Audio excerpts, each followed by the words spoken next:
The bullet that killed Sarah Thornton's father didn't make a sound louder than a whisper, but it echoed in her memory like thunder every single day for 3 years after they buried him in the hard Montana soil. She stood behind the bar of the Silver Spur Saloon in Copper Ridge on a blistering July afternoon in 1883, wiping down glasses that never seemed to get truly clean no matter how many times she scrubbed them, watching the dust motes dance in the shafts of sunlight that cut through the smoke-filled air like golden knives. The saloon had been her father's dream, his refuge from a world that had never been kind to him. And now it was hers, though she had never wanted it, never asked for the burden of keeping his memory alive while serving whiskey to men who smelled of sweat and horses and broken promises. "Another round, Miss Sarah," called out Jake Peterson, a miner with more debt than sense, slamming his empty glass on the wooden counter with enough force to make her wince. She poured without looking at him, her movements mechanical, practiced, empty of any real feeling. 3 years of this. 3 years of watching men drink away their wages, their hopes, their lives. 3 years of listening to promises that dissolved like sugar in rain. Her mother had left when Sarah was 12, riding off in a wagon with a traveling preacher who swore he would give her a better life. Her brother had gone 2 years ago, headed to California with gold fever burning in his eyes. Her father had died believing that people were fundamentally good, that they stayed when things got hard, that love and loyalty meant something more than pretty words spoken in moments of convenience. Sarah knew better now. She had learned the lesson that life seemed determined to teach her over and over again until it was carved into her bones, written in the scars on her heart that nobody could see, but that she felt every single moment of every single day. Everyone leaves eventually. "You are looking particularly cheerful today," said Margaret Wells, the only other woman in Copper Ridge who ran her own business, a dressmaker's shop 3 doors down that barely kept her fed. She slid onto one of the bar stools with a tired sigh, her graying hair escaping from its pins, her fingers marked with needle pricks. "Another wonderful day in paradise." "Paradise," Sarah echoed, the word tasting like ash in her mouth. "That is exactly what I would call this place." "Any news from your brother?" "Not in 8 months." Sarah set a glass of water in front of Margaret, who could not afford to buy alcohol and whom Sarah would never charge anyway. "I suspect he has forgotten I exist, or he is busy making his fortune. Or he is dead in a ditch somewhere and I will never know."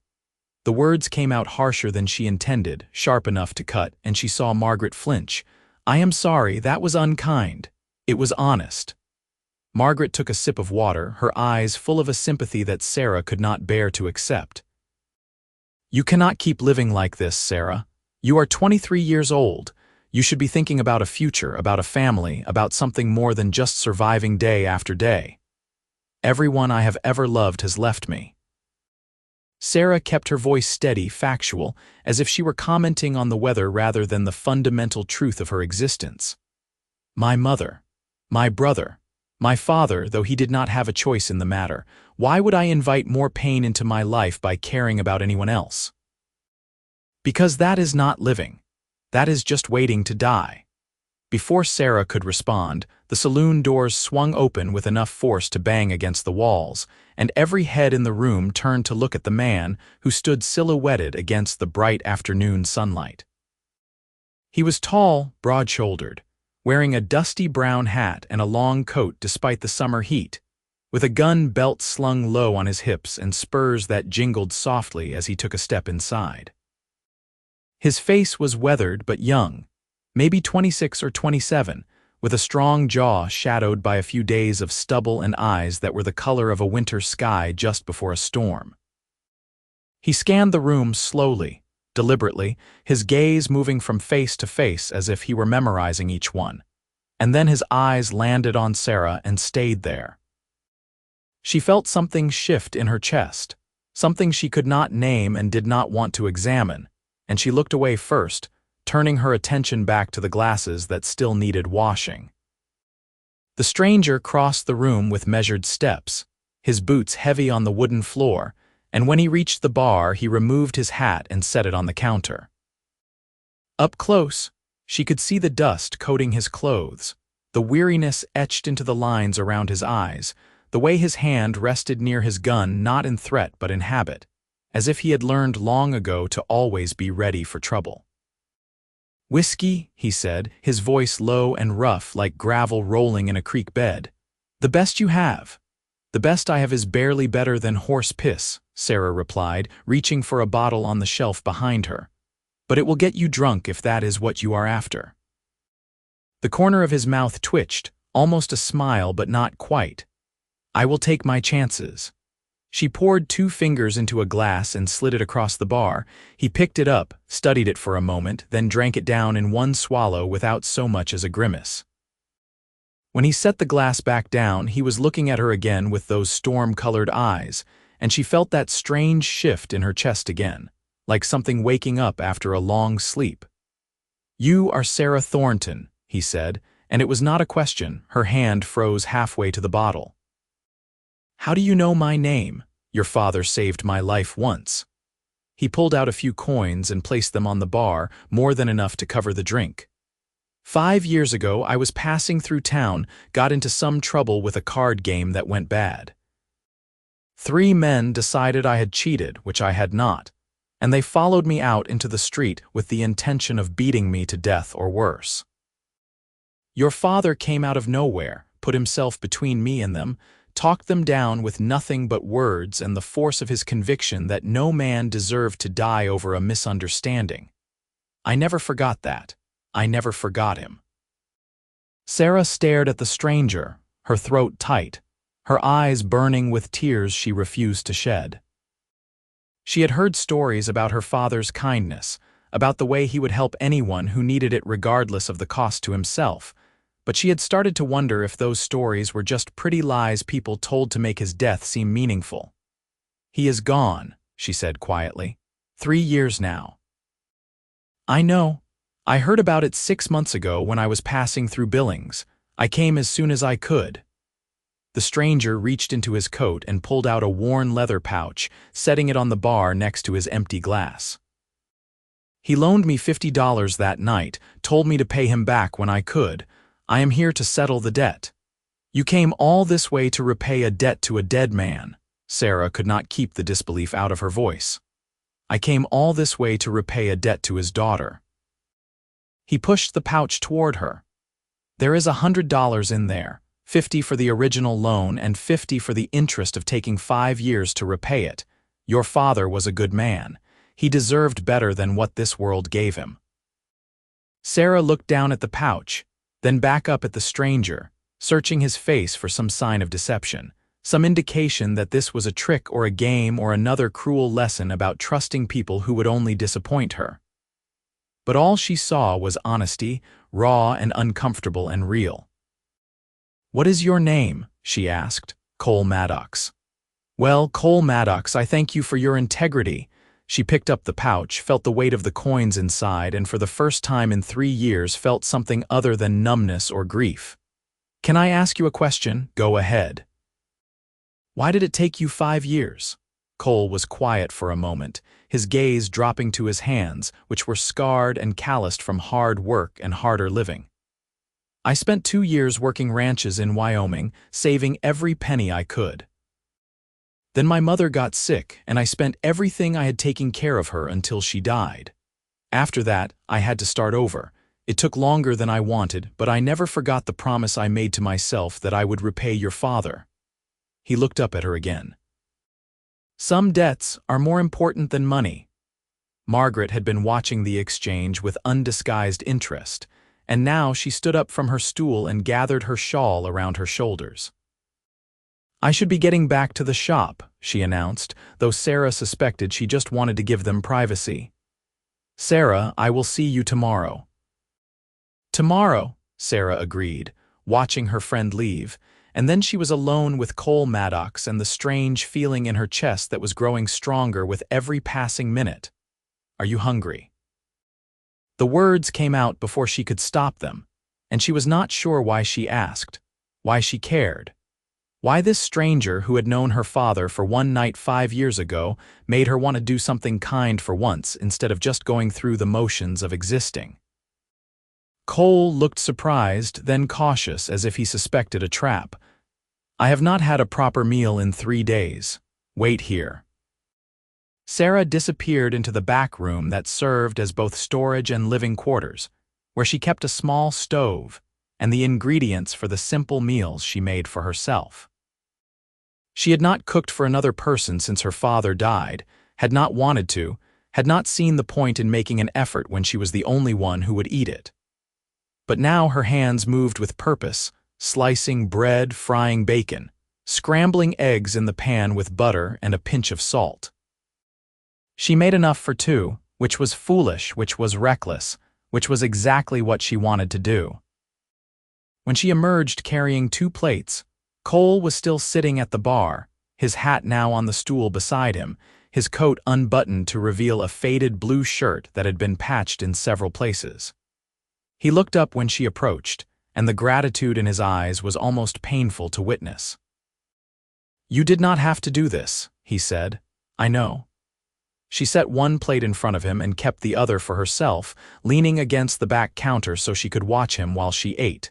"Consider it payment for bringing me good news about my father. It has been a long time since anyone said anything kind about him." They ate in companionable silence, the sounds of the saloon fading into background noise, and Sarah found herself studying Cole with more interest than she had studied anyone in years. He ate slowly, deliberately, as if he wanted to savor every bite, and there was something about the way he held himself, straight-backed and alert even while sitting still, that spoke of discipline and danger in equal measure. "Are you just passing through?" she asked when they were both finished. "I was planning to." Cole pushed his empty plate away and met her eyes. "But I have no particular place I need to be. If there is work in this town, I could stay for a while." "What kind of work do you do?" "Whatever needs doing." "I have worked ranches, driven cattle, done some construction, some mining, some security for hire. I am good with horses and better with my hands. I can fix most things that are broken, and I am not afraid of hard labor." Sarah glanced around the saloon, taking in the cracked windows, the uneven floorboards, the bar top that was warped from years of spilled drinks and neglect. She had been meaning to make repairs for months, but she could not afford to hire anyone, and she did not have the skills to do it herself.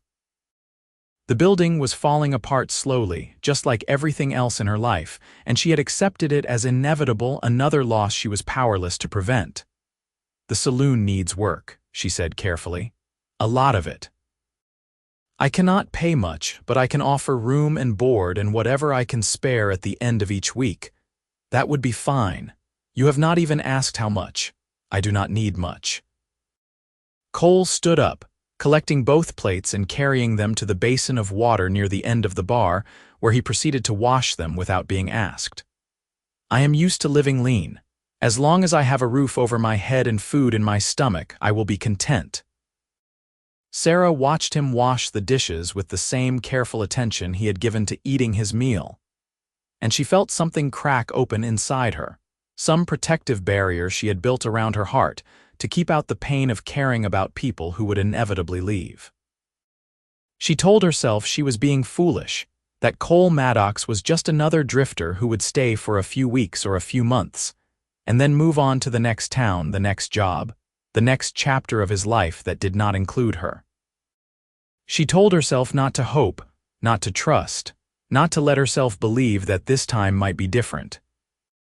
But when he turned back to face her, drying his hands on a rag and smiled at her for the first time, a real smile that reached his eyes and made him look younger and less burdened, she felt hope flicker to life inside her like a candle flame in the dark.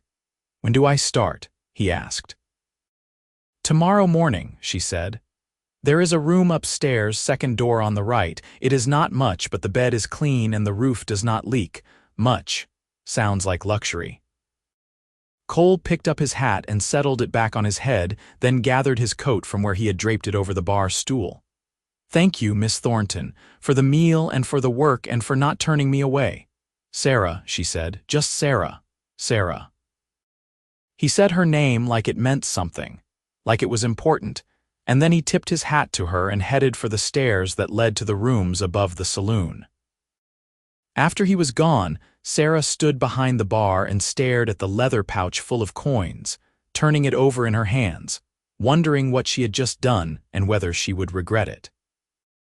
Margaret's words echoed in her mind about living instead of just waiting to die, and she realized that for the first time in 3 years, she felt something other than emptiness. She felt afraid, which was at least proof that she was still alive. The rest of the afternoon passed in a blur of familiar tasks: pouring drinks, breaking up an argument between 2 ranch hands over a woman who was not interested in either of them, sweeping up broken glass from a bottle that someone knocked off a table.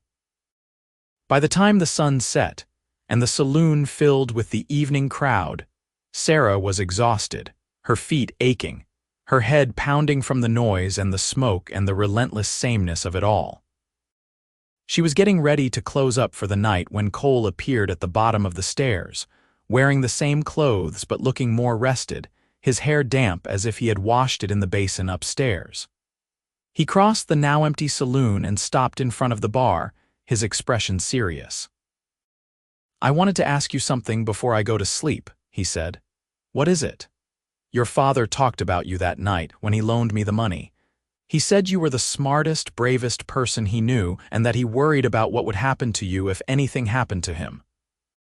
He made me promise that if I ever came back through this town, I would check on you, make sure you were all right." Cole hesitated, choosing his words carefully. "Are you all right, Sarah?" The question hit her like a physical blow, knocking the air from her lungs, and she had to grip the edge of the bar to keep herself steady. Nobody had asked her that in 3 years.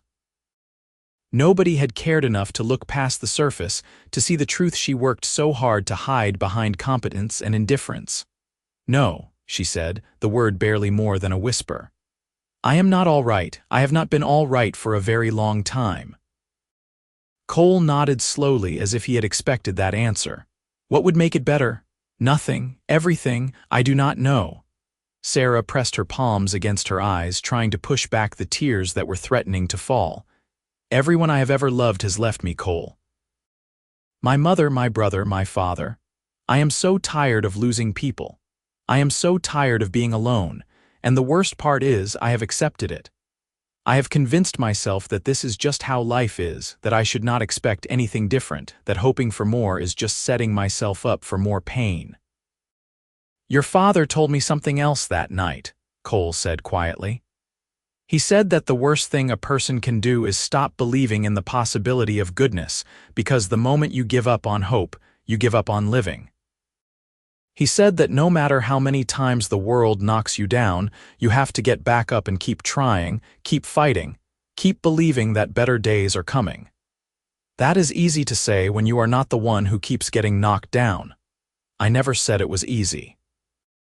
I just said it was necessary." Cole reached across the bar and took her hand, his grip warm and solid and steady. "I know you have no reason to trust me, Sarah. I know I am just a stranger who walked through your door and told you some stories about your father and offered to fix your saloon. But I meant what I said earlier. I have no particular place I need to be. If you will let me, I would like to stay here for a while. Not just to do repairs, but to be someone you can rely on, someone who will not leave the moment things get difficult." "Everyone leaves eventually," Sarah said, the words automatic, the armor she wore against hope. Cole was quiet for a long moment, his thumb moving in small circles against the back of her hand, and then he pulled out the stool next to him and sat down, still holding her hand, his eyes never leaving hers. "Then I will be the last," he said. Sarah felt something inside her shatter and rebuild itself all at once, felt the walls she had constructed around her heart crack and crumble, felt hope flood in like sunlight through a broken window. She wanted to believe him. She wanted to trust that this man, this stranger, this cowboy who had appeared out of nowhere with stories of her father's kindness and a debt he had spent 5 years repaying, was telling her the truth. But belief was dangerous, trust was terrifying, and hope was the cruelest weapon the world had ever invented. You do not know what you are promising, she said, her voice shaking. Yes, I do. I am promising that I will stay. That I will work hard and earn my keep and prove to you that not everyone is destined to disappoint you.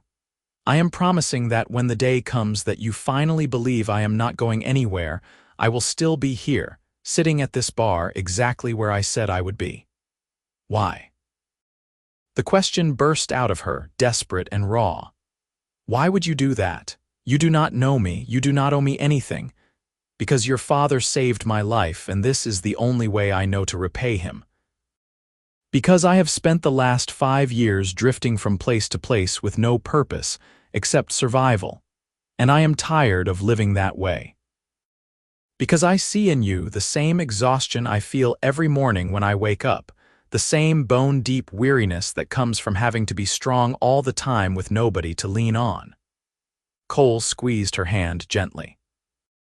And because when I walked through those doors this afternoon and saw you standing behind this bar, looking like you were carrying the weight of the world on your shoulders, I thought to myself that maybe I could help lighten that load.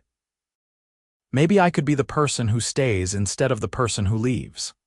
Sarah pulled her hand away, not because she wanted to, but because she needed to think, needed space to process what he was saying and what it meant, and whether she was brave enough to accept it. She walked around the bar and stood in front of Cole, close enough that she could see the flecks of blue and gray in his eyes, the scar above his left eyebrow, the genuine warmth in his expression that made her chest ache. I am difficult to live with, she said. I am cynical and stubborn, and I do not trust easily. I will question everything you do and assume you have an ulterior motive, because that is what I have learned to do to protect myself. I will probably push you away repeatedly just to test whether you mean what you say. And even if you pass every test, even if you stay when I expect you to go, it will take me a very long time to believe that you are not going to wake up one morning and decide that I am not worth the effort. I accept all of that. Cole stood up, towering over her but somehow not intimidating, his presence comforting rather than threatening. I am not perfect either, Sarah. I have a temper that I usually keep under control, but that occasionally gets the better of me. I have nightmares about things I have seen and done that I am not proud of. I am stubborn too, which means we will probably butt heads more often than not. And I have been alone for so long that I have forgotten how to be close to another person, how to share space and time and thoughts without feeling like I am giving up some essential part of myself. We sound like a disaster waiting to happen. Or we sound like two people who have been broken by life and are trying to figure out how to put the pieces back together. Cole smiled, that same genuine smile from earlier, and held out his hand. What do you say, Sarah? Will you let me try to prove that I am different from everyone else who has let you down? She looked at his hand, then at his face, then back at his hand, and thought about all the reasons she should say no, should protect herself, should send him away before he had a chance to burrow into her heart and leave another scar when he inevitably left. But she also thought about Margaret's words, about living instead of just waiting to die, and about her father's belief that hope was worth fighting for even when the odds were stacked against you. She took his hand. One day at a time, she said. That is all I can promise.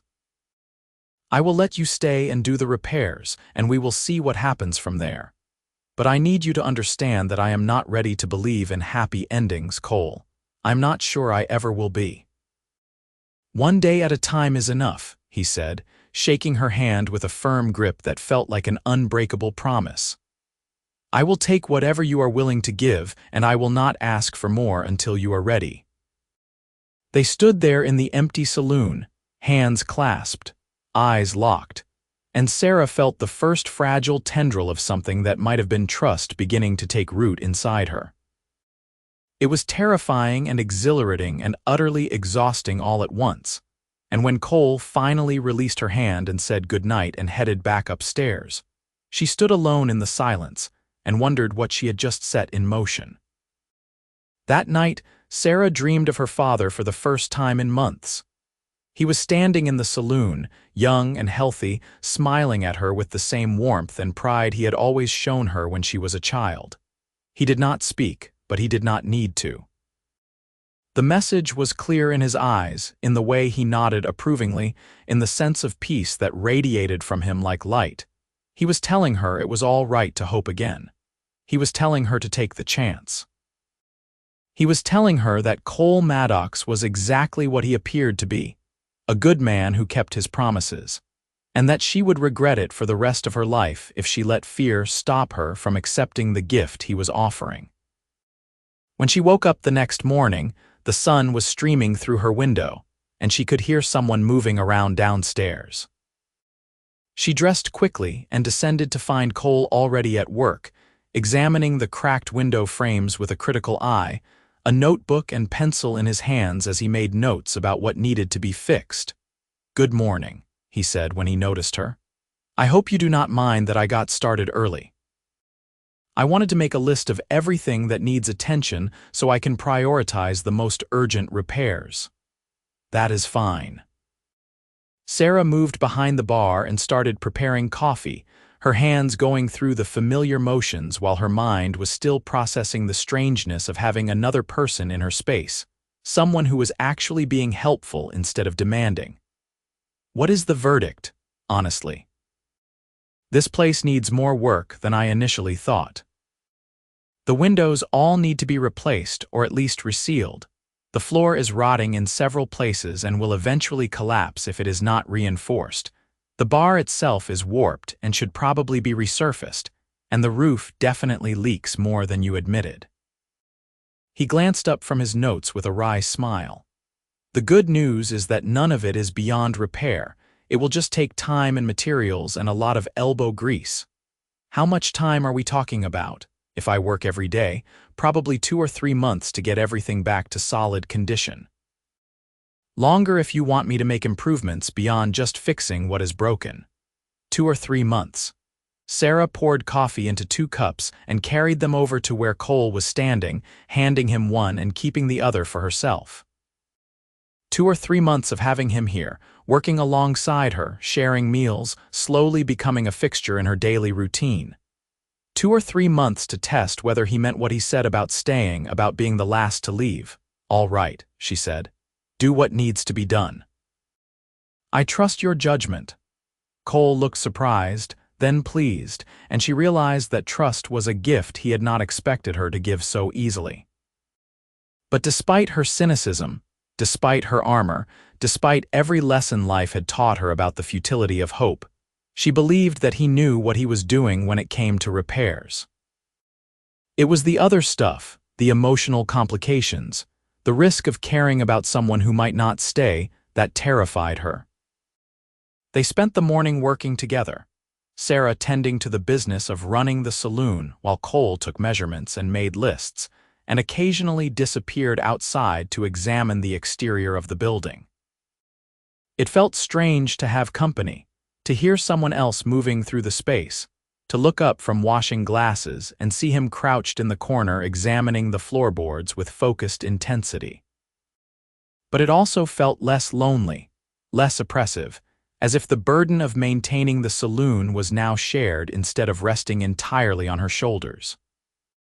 Around noon, Cole left to go into town to purchase supplies from the general store, and Sarah found herself watching through the window as he walked down the dusty street, his long stride confident and purposeful.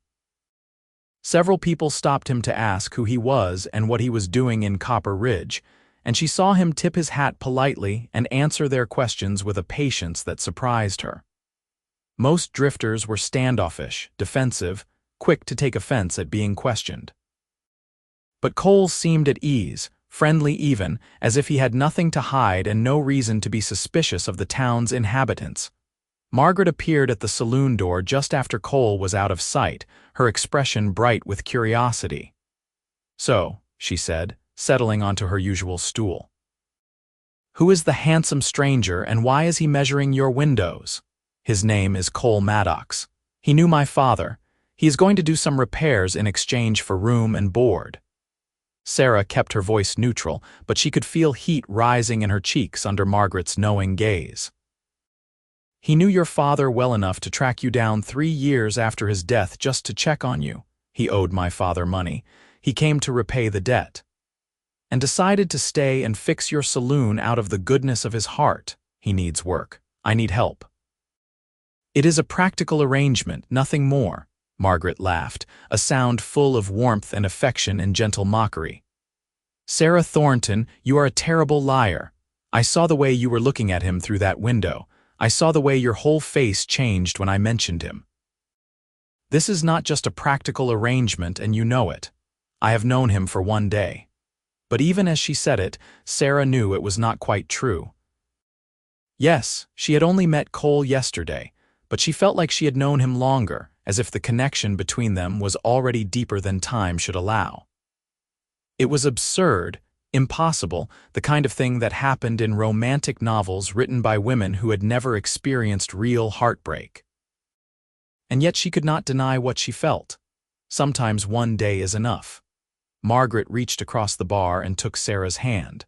I know you are scared. I know you have been hurt and you do not want to risk being hurt again.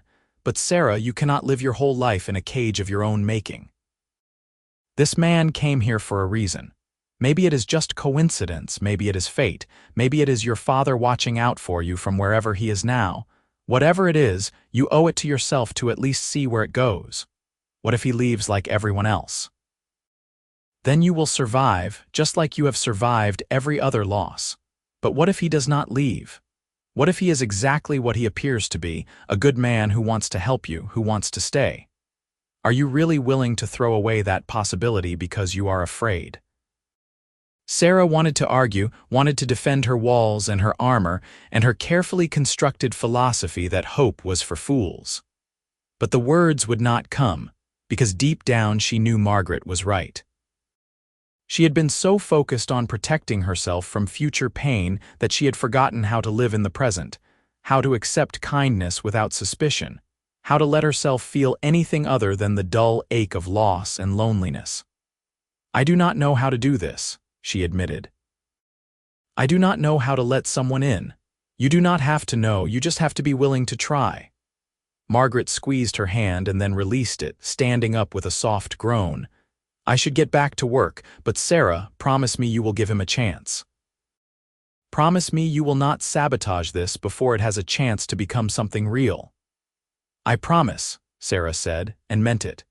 The afternoon brought the usual trickle of customers, ranch hands and miners, and the occasional traveler passing through on their way to somewhere more interesting. Sarah served them all with the same practiced efficiency, pouring drinks and making change and listening to stories she had heard a dozen times before.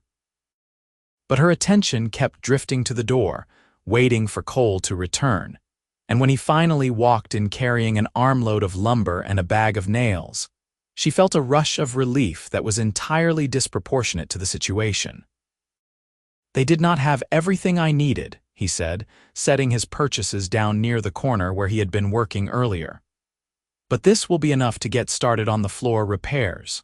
The rest I will have to order from Billings, which means it will be a few weeks before it arrives. That is fine. Sarah poured him a glass of water and brought it over, noticing the sheen of sweat on his forehead from the exertion of carrying heavy wood in the summer heat. You do not have to work yourself to death, Cole. Pace yourself. I am used to hard work.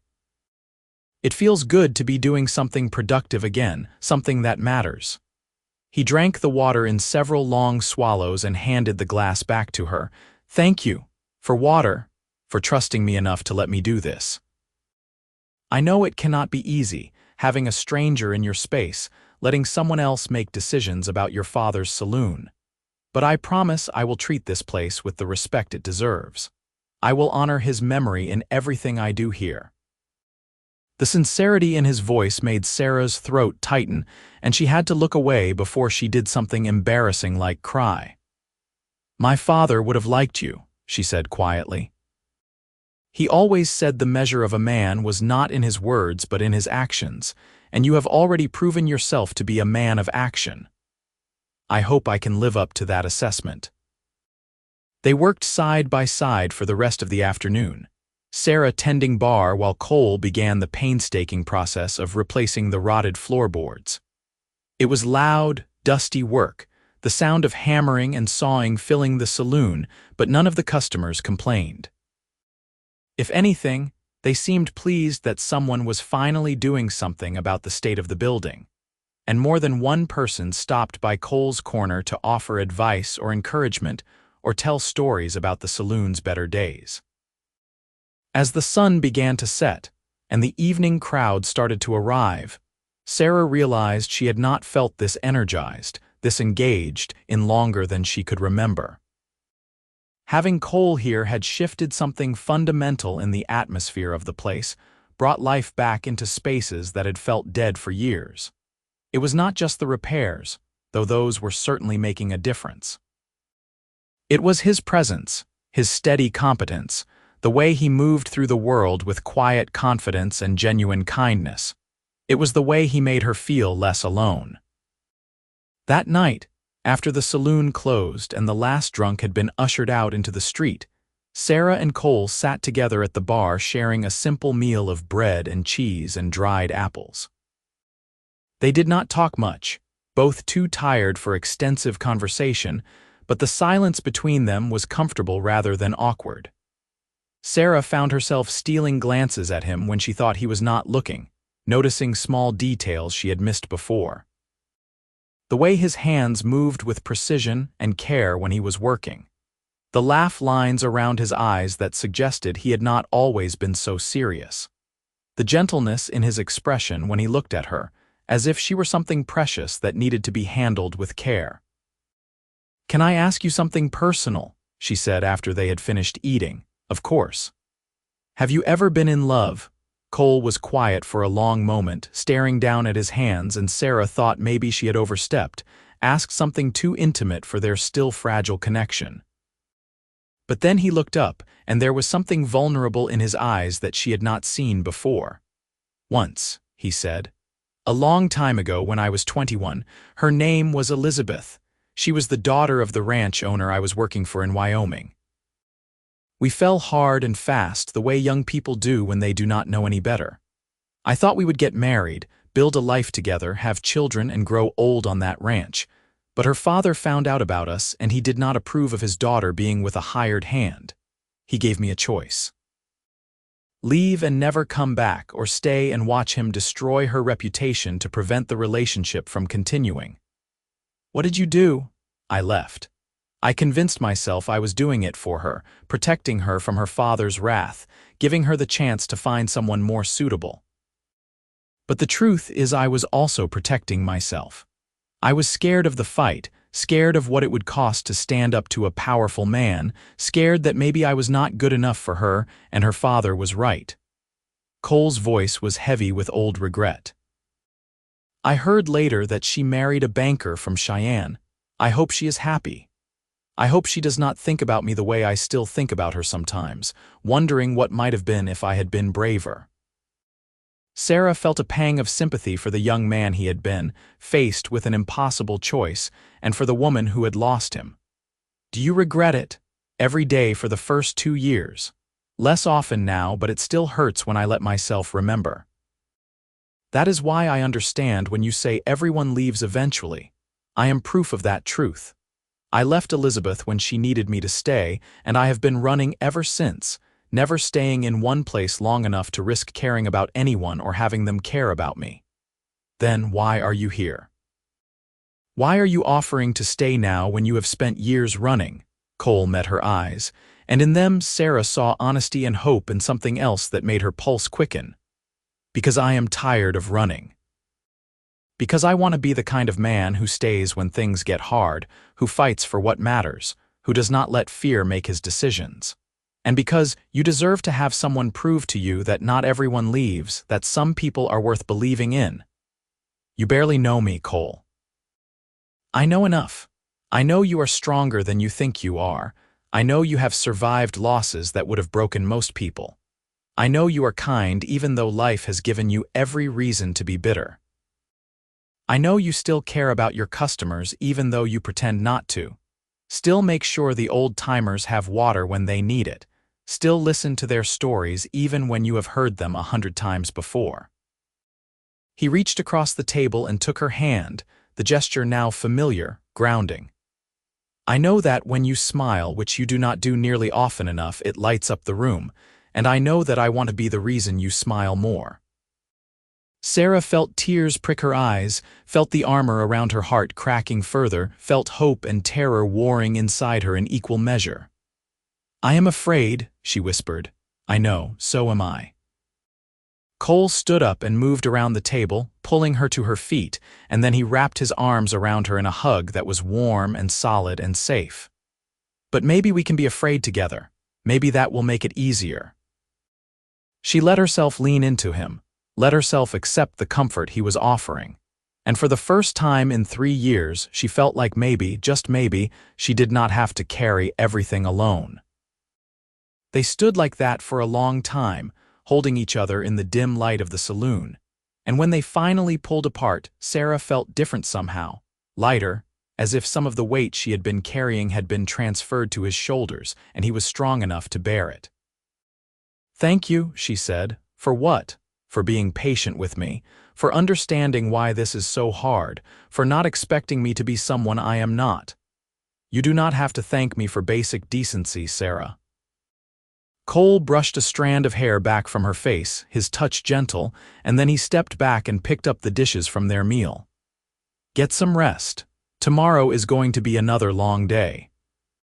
She watched him wash the dishes, watched him put everything away with the same care he brought to his repair work, and then she said goodnight and climbed the stairs to her room. But she did not sleep for a long time. She lay in bed staring at the ceiling, replaying the conversation, the hug, the feeling of his hand in hers, and wondering if she was brave enough to let this continue, to see where it led, to risk the pain that would come if he broke his promise and left like everyone else. But she also remembered what her father used to say, that courage was not the absence of fear but the decision to act despite it.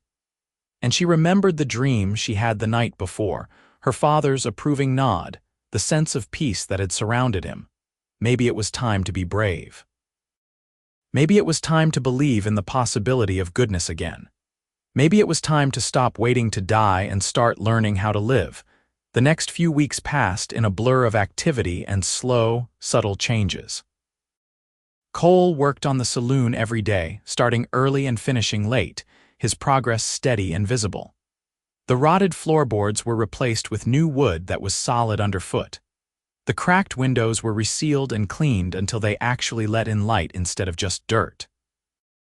The bar was sanded and restained until it gleamed, the wood grain visible again after years of neglect. And with each improvement, the saloon transformed from a place of decay and sadness into something that felt alive again, vibrant, full of possibility.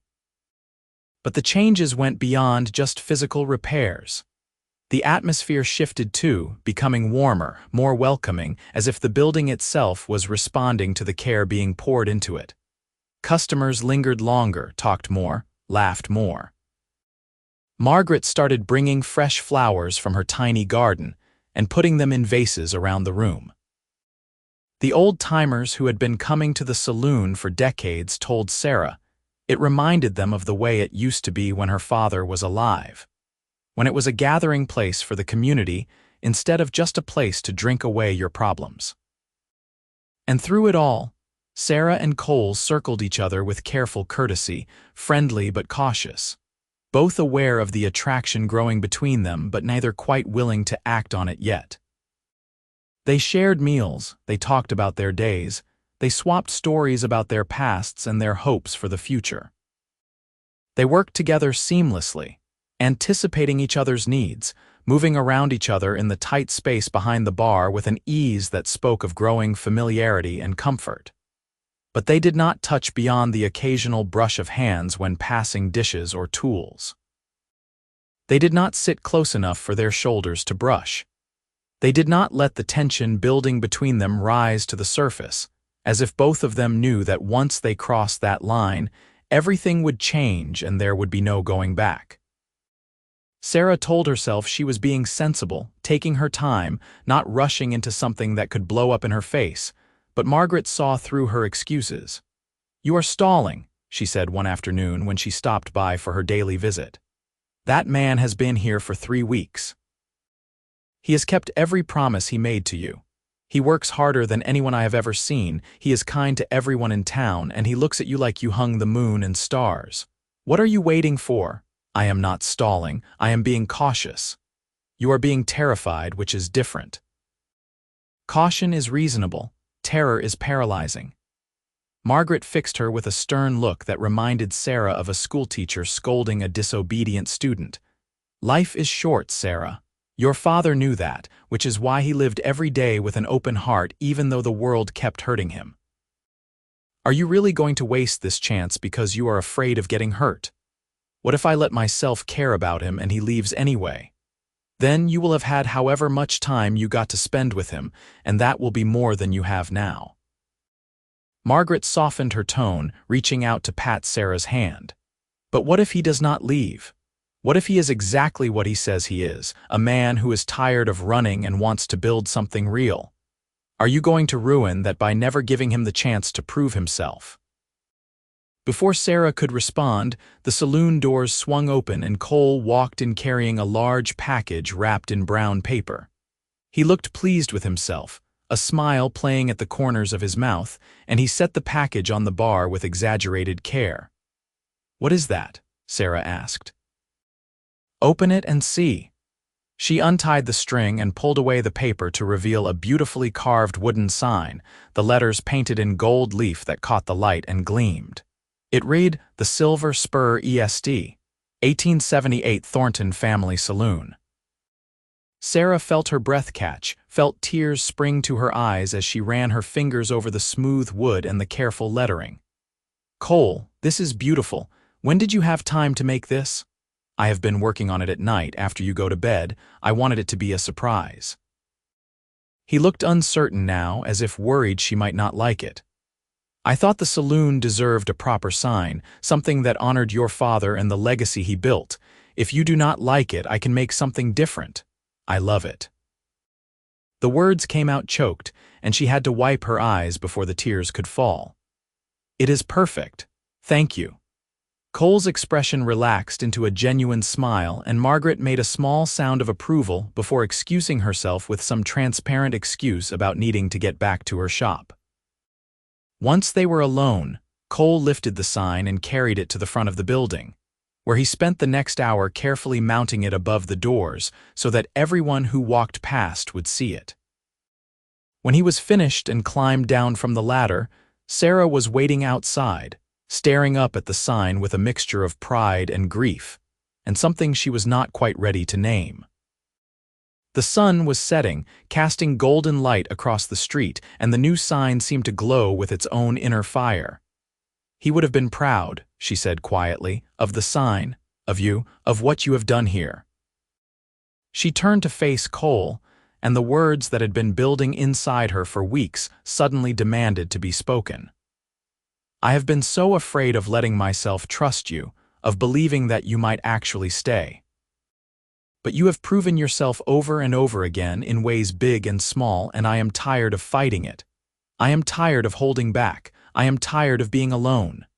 Cole descended the ladder and stood in front of her, his expression serious but hopeful. "What are you saying, Sarah?" "I am saying that I believe you. I believe that you are different from everyone else who has left me. I believe that you mean what you say about staying, about being the last."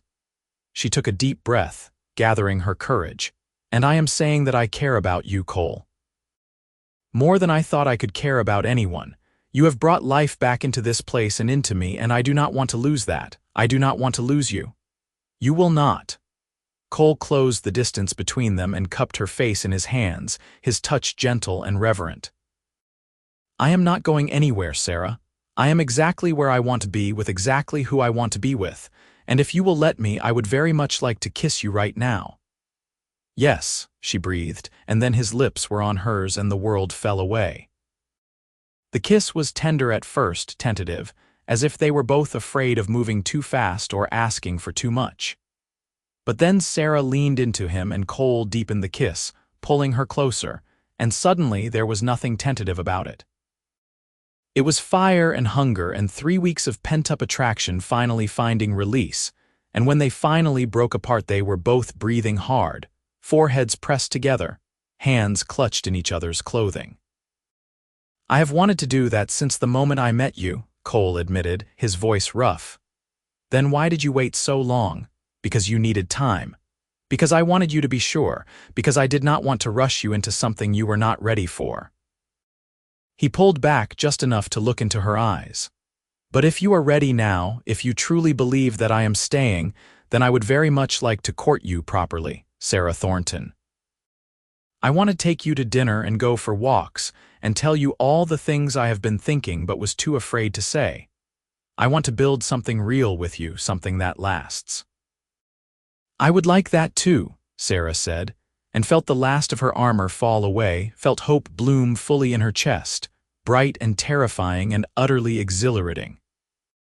They stood together on the dusty street as the sun disappeared below the horizon and the stars began to emerge. And for the first time in 3 years, Sarah felt like maybe, just maybe, she was exactly where she was supposed to be. The courtship that followed was unlike anything Sarah had ever experienced. Cole was attentive without being overbearing, affectionate without being presumptuous, and he had a way of making her feel cherished that was entirely new and utterly addictive.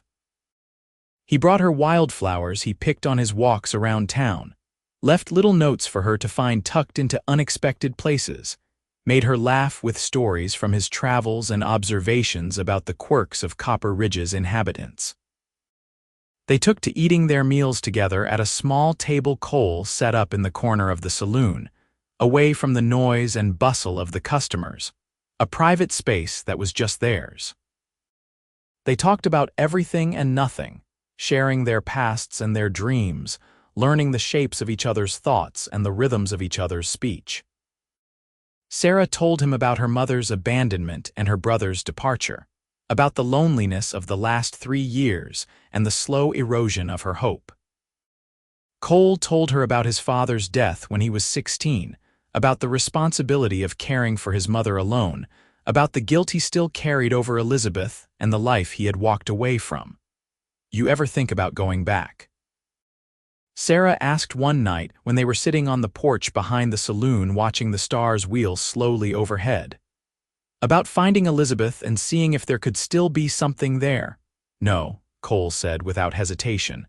"That chapter of my life is closed. I am not that young man anymore and she is not that young woman. We both made our choices and we both have to live with them. But I do not regret it anymore because if I had stayed with her, I never would have ended up here. I never would have met you. You do not know that for certain. Maybe our paths would have crossed eventually anyway. Maybe. But I would rather believe that everything that happened, all the pain and the mistakes and the years of wandering, led me exactly where I needed to be." He took her hand and laced their fingers together, the gesture now as natural as breathing. "I am not a religious man, Sarah. I do not believe in divine providence or fate or any of that, but I do believe that some things are worth fighting for and some people are worth finding. And you are worth everything." Sarah leaned her head against his shoulder, feeling safe and content in a way she had not felt since childhood. "I used to think that love was a weakness, something that made you vulnerable and set you up for pain, but being with you does not feel weak. It feels like the bravest thing I have ever done." "Love is not for the faint of heart," Cole agreed. "It requires trust and vulnerability and the willingness to risk everything for the chance at happiness, but I think it is worth it. I think you are worth it. Even though I am difficult and cynical and slow to trust, especially because of those things. You do not give your heart easily, Sarah, which means when you do give it, it means something. It is real and earned and precious."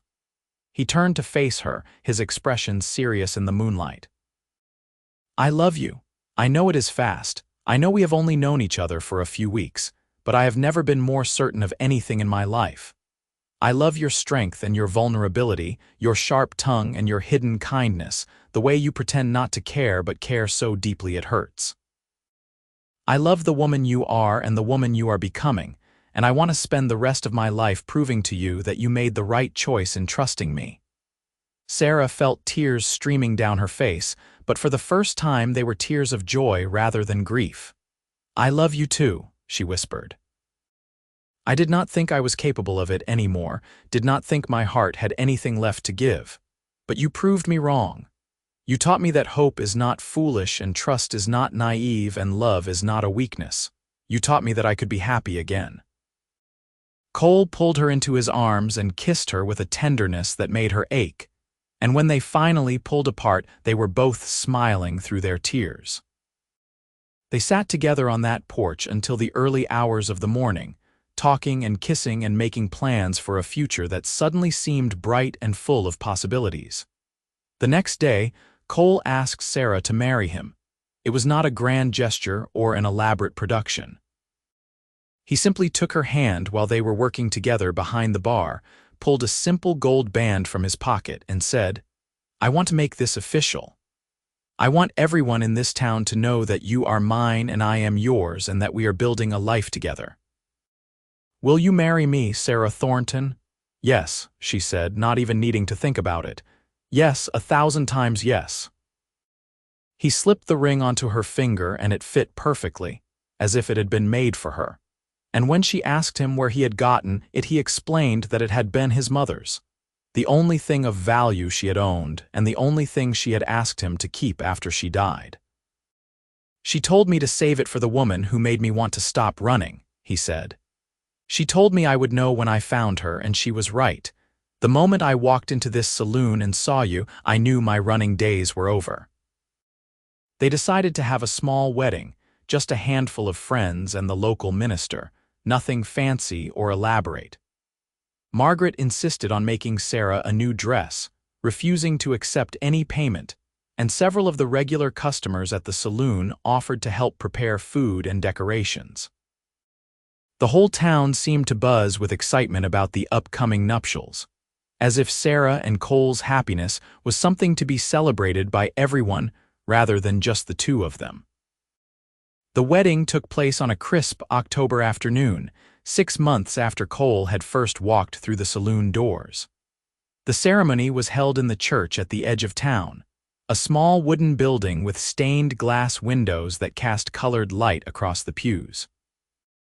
Sarah wore the dress Margaret had made, a simple but elegant design in cream-colored silk that made her feel beautiful for the first time in years.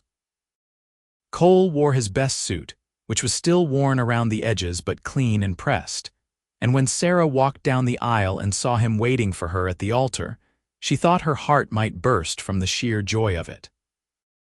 The minister kept the service short and sweet, talking about commitment and partnership and the holy nature of marriage, and when it came time for them to exchange vows, Sarah and Cole had written their own. "I promise to stay," Cole said, his voice steady and sure. "I promise to be there when things are hard and when they are easy, when you are strong and when you need to lean on someone. I promise to love you with everything I have, to honor you and respect you and build a life with you that is worth living. I promise to be the last person you ever have to say goodbye to, because I am never going anywhere."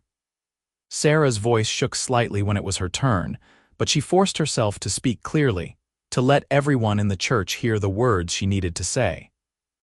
"I promise to trust you, even when my past tells me not to. I promise to let you help carry the burdens instead of trying to handle everything alone. I promise to love you fiercely and completely, to fight for us when things get difficult, and to believe in the future we are building together. I promise to be brave enough to hope, because you have taught me that hope is not weakness but strength." They exchanged rings, simple gold bands that matched, and when the minister pronounced them husband and wife and told Cole he could kiss his bride, the whole church erupted in cheers and applause. Sarah laughed against Cole's lips, feeling lighter and happier than she had ever thought possible, and when they walked back down the aisle hand in hand, she felt like she was walking into a new life, one filled with love and possibility and the promise of forever. The reception was held at the saloon, which had been transformed with garlands of autumn leaves and candles that cast a warm glow over everything. There was music and dancing and more food than they could possibly eat, and Sarah found herself passed from person to person, accepting hugs and congratulations and well wishes from people she had served drinks to for years, but had never really let herself connect with. "You look radiant," Margaret said, pulling Sarah aside for a private moment. "I have never seen you so happy."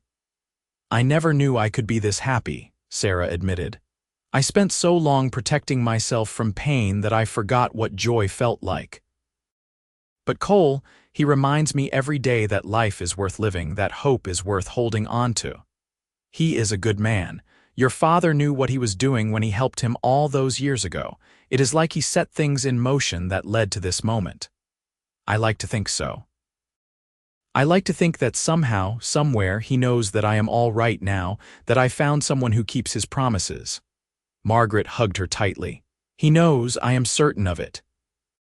As the evening wore on, and the party showed no signs of slowing down, Cole found Sarah standing by the window looking out at the darkened street. He wrapped his arms around her from behind and rested his chin on her shoulder, and they stood like that for a long moment, just enjoying the warmth of each other's presence. "What are you thinking about?" he asked. "How different everything is from a year ago, how much has changed. How grateful I am that you walked through those doors when you did." She turned in his arms to face him. "Do you ever wonder what would have happened if you had not come to Copper Ridge, if you had decided to go somewhere else or repay the debt in a different way?" "Sometimes. But then I remember that I did come here, and you did let me stay, and we did fall in love. And none of the what-ifs matter because this is where we ended up, and I would not change a single thing. Not even the part where I was suspicious and difficult for weeks. Not even that. It made earning your trust all the sweeter." He kissed her softly, a promise and a celebration all in one. "Are you ready to start our new life together, Mrs. Maddox?" "More than ready," Sarah said, and meant it with every fiber of her being. They spent their wedding night in the room above the saloon that had once been just Cole's, but was now theirs, a shared space that represented the joining of their lives. Cole carried Sarah over the threshold despite her laughing protests, and when he set her down, she pulled him into a kiss that was full of promise and passion, and the bone-deep certainty that this was right, this was real, this was forever. They made love slowly, tenderly, learning the shapes and textures of each other's bodies, discovering what brought pleasure and what brought comfort. Cole was patient and gentle, attentive to Sarah's needs and her nervousness, and when it was over they lay tangled together in the sheets, breathless and happy and utterly content. "I love you," Sarah whispered into the darkness. "I love you too," Cole replied, his arms tightening around her. "Today, tomorrow, and every day after that, even when I am old and gray and cantankerous, especially then. I have a feeling you will be magnificent when you are cantankerous." Sarah laughed, the sound light and free, and fell asleep with her head on Cole's chest, listening to the steady rhythm of his heartbeat and feeling more at peace than she had in her entire life. The months that followed were busy and productive, as they worked together to fully renovate the saloon and build their life as a married couple. Cole finished all the major repairs and then moved on to improvements, building new tables and chairs, installing better lighting, creating a small stage in the corner where traveling musicians could perform. Sarah took on the task of managing the business side of things, keeping the books and ordering supplies and negotiating with the brewery in Billings for better prices on whiskey and beer. They made a good team, complementing each other's strengths and compensating for each other's weaknesses. When Sarah got overwhelmed with the financial aspects of running the business, Cole would take over and she would focus on the customers. When Cole got frustrated with a particularly difficult repair, Sarah would help him work through the problem or suggest a different approach. They argued sometimes, both of them too stubborn and independent to always agree, but they learned to fight fair, to listen to each other's perspectives, to compromise when necessary and stand firm when it mattered. The saloon flourished under their joint management, becoming more profitable and more popular than it had been even in her father's best years.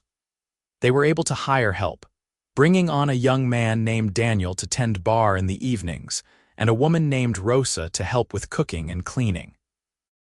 With the extra help, Sarah and Cole found they had more time for each other, more time to take walks around town, to sit on the porch and watch the sunset, to simply enjoy being married. "I never thought I would have this," Sarah said one evening as they sat together on that same porch where they had first confessed their love. It was spring now, the air soft and warm, the smell of new growth thick around them. A partner, a thriving business, a real home. "It feels like a dream sometimes, like I am going to wake up and discover it was all my imagination." "It is real," Cole assured her, taking her hand.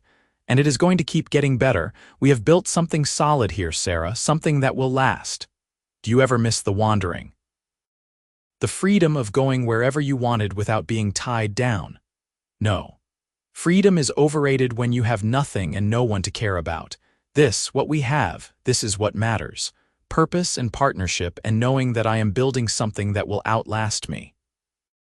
He paused, then added carefully, "Speaking of building things that last, I have been thinking that maybe it is time we started thinking about expanding our family." Sarah felt her heart skip a beat. They had talked about children in abstract terms, both agreeing that they wanted them eventually, but this was the first time either of them had brought it up as something immediate and real. "You want to have a baby. I want to have a family with you. However many children you want, whenever you are ready. But yes, I would very much like to be a father someday, and I cannot think of anyone I would rather raise children with than you." Sarah thought about her own childhood, about the mother who had left and the father who had loved her fiercely but had been taken too soon. She thought about the fear that had dominated so much of her life, the certainty that everyone she loved would eventually leave. But looking at Cole now, seeing the hope and love in his eyes, she realized that fear no longer controlled her. She had learned to trust, to hope, to believe in the possibility of happiness that lasted. "I am ready," she said. "I want to have a family with you, Cole. I want to fill this place with children and laughter and love. I want to build a legacy that honors my father's memory and creates something new at the same time." Cole pulled her into a kiss that was full of joy and promise, and that night they began trying in earnest to start their family. It took several months, months filled with hope and disappointment, and the slow learning of patience, but finally in the late summer Sarah realized she had missed her monthly courses and felt the telltale signs of morning sickness. She told Cole one morning over breakfast, watching his face carefully for his reaction. His eyes widened, then filled with tears, and then he was on his feet and pulling her into his arms, laughing and crying at the same time. "We are going to have a baby," he said, his voice full of wonder. "Sarah, we are going to be parents. Are you happy?" she asked, though she could see the answer written all over his face. "I am more than happy. I am terrified and excited and overwhelmed and so grateful I can hardly breathe. You have given me everything, Sarah. A home, a purpose, love, and now this. I do not know what I did to deserve you, but I will spend the rest of my life trying to be worthy of it." The pregnancy was not easy. Sarah suffered from terrible nausea for the first few months, and as her belly grew, she found it increasingly difficult to work behind the bar or help with the running of the saloon. But Cole was there every step of the way, taking over her responsibilities without complaint, bringing her ginger tea and crackers when she felt sick, rubbing her swollen feet at night, reading to her from books he borrowed from the small library in town. Margaret was a constant presence as well, bringing food and advice and reassurance when Sarah's fears got the better of her. "You are going to be a wonderful mother," she said over and over again, until Sarah almost believed it. "That baby is going to be so lucky to have you and Cole as parents." "What if I am like my mother?" Sarah whispered one afternoon when the fear had become too much to contain. "What if I do not know how to love a child properly? What if I fail? "You are nothing like your mother," Margaret said firmly. "Your mother was a selfish woman who put her own desires above her responsibilities. You are selfless and strong, and you have spent the last year learning how to open your heart and trust in love. You will be an excellent mother because you want to be, because you are committed to it, because you have Cole by your side to help you, and because you had a father who showed you what real love looks like, even if you only got to have him for part of your life." Sarah cried then, grateful tears that she let Margaret wipe away, and after that the fear was still there, but it was manageable, something she could acknowledge without letting it consume her. The baby came on a cold February night in 1885, after hours of difficult labor that left Sarah exhausted and scared and convinced she was going to die. But Cole never left her side, holding her hand and whispering encouragement and promises that everything was going to be all right. And when the baby finally arrived, red-faced and squalling, the midwife placed the tiny bundle in Sarah's arms and said, "You have a son. A son." Sarah looked down at the baby, at his tiny fists, and his shock of dark hair and his eyes that were trying to focus on her face, and felt love slam into her with the force of a physical blow. This was her child, hers and Cole's, a living, breathing person they had created together out of love and hope and the belief in a better future. "He is perfect," Cole said, his voice choked with emotion. He was sitting on the bed beside Sarah, one arm around her shoulders and one hand gently touching the baby's tiny head. "He is absolutely perfect. What should we name him?" Sarah asked. Cole was quiet for a moment, thinking, and then he said, "James, after your father." "If that is all right with you." Sarah felt tears stream down her face again, but these were tears of joy and grief and gratitude all mixed together. "James Maddox, I like that very much." They called him Jamie, and he was the light of their lives from the moment he drew his first breath. Sarah took to motherhood with a fierceness that surprised her, protective and devoted and determined to give her son all the love and stability she had craved as a child. Cole was an attentive father, changing diapers and walking the floor with Jamie when he cried at night, singing silly songs and making faces that made the baby laugh. They worked together to balance the demands of parenthood with the demands of running the saloon, and somehow they made it work, though there were days when they were both so tired they could barely speak. As Jamie grew from an infant into a toddler and then into a curious, energetic little boy, the saloon continued to thrive and Copper Ridge itself began to grow. More people moved to town, drawn by the copper mine and the promise of work, and new businesses opened on the main street. Sarah and Cole became pillars of the community, respected for their hard work and their generosity, and the love they so clearly had for each other and their son.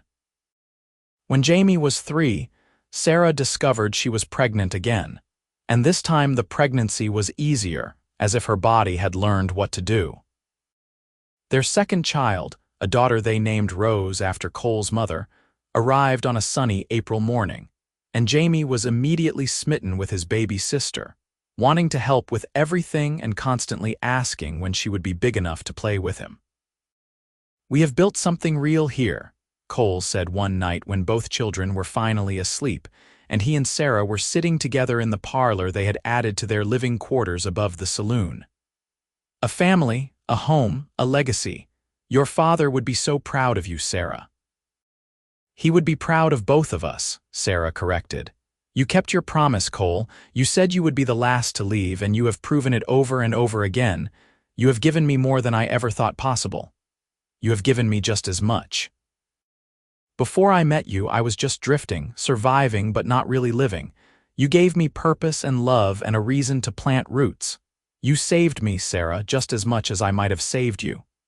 "We saved each other," Sarah said, leaning her head on his shoulder. "And we are going to keep doing it for the rest of our lives."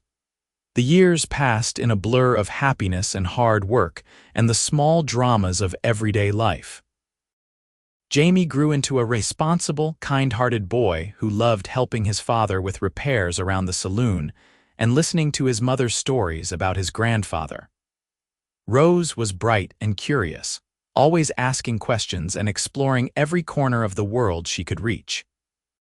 They had one more child, another son they named Thomas, and their family felt complete, full of love and laughter and the beautiful chaos of raising 3 children.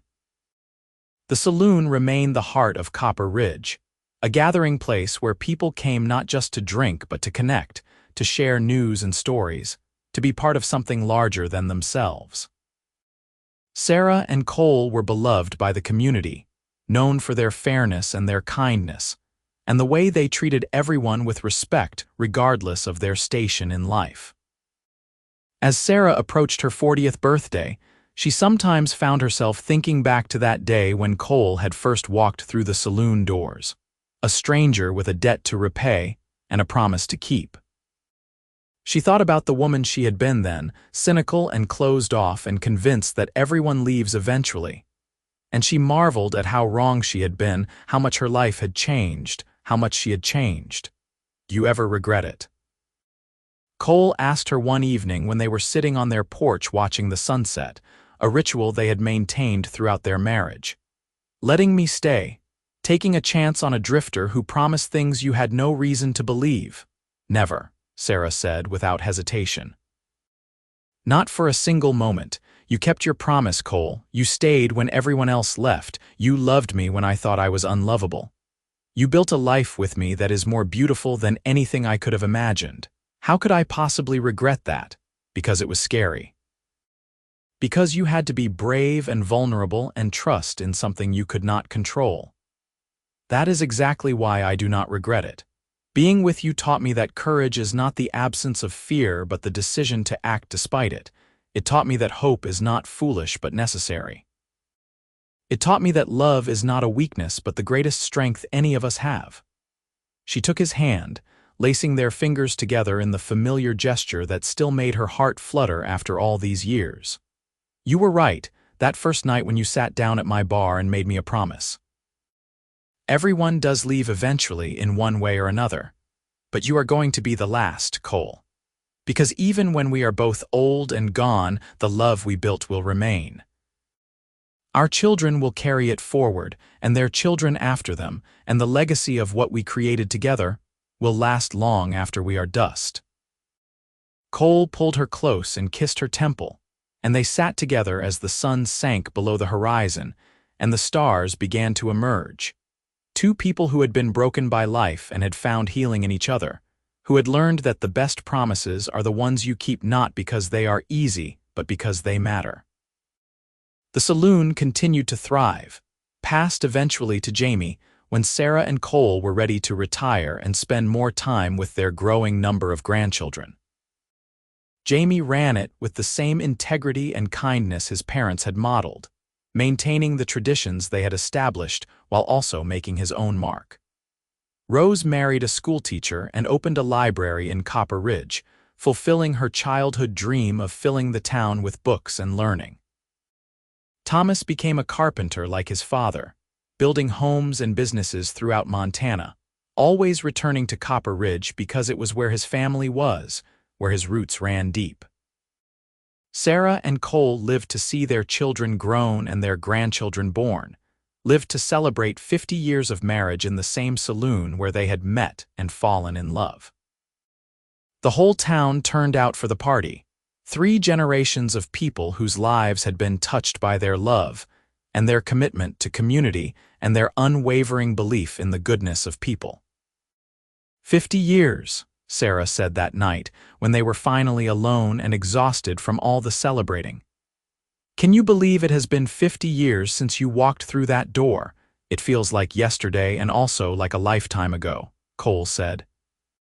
His hair was white now, his face deeply lined, his hands gnarled with arthritis, but his eyes were still the same storm gray they had been when she first met him, still full of love and warmth and devotion. Best decision I ever made coming to Copper Ridge, best promise I ever kept.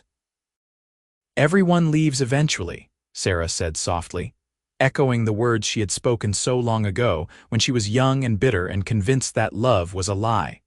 Cole smiled. that same gentle smile that had won her heart, and took her hand with fingers that trembled slightly but held firm. "Then I will be the last," he said, just as he had said all those years ago, and he was. They passed within months of each other, Cole first and then Sarah, as if she had been holding on just long enough to make sure he was settled wherever it was they were going next, just long enough to fulfill her own promise to be there until the very end. They were buried side by side in the cemetery on the hill overlooking Copper Ridge, their headstones simple but elegant, marking the resting place of two people who had loved deeply and lived fully and left the world better than they found it. Their children and grandchildren and great-grandchildren continued to gather at the saloon for years after they were gone, telling stories about Sarah and Cole, about the love that had transformed a broken woman and a wandering man into the foundation of a family legacy. And though the details of those stories changed with each telling, the heart of them remained the same. A cowboy had walked into a saloon with a debt to repay and a promise to keep. A woman who had given up on love had taken a chance on hope. Together they had built something that lasted, something that mattered, something that proved that even in a hard world, love could endure if you were brave enough to fight for it.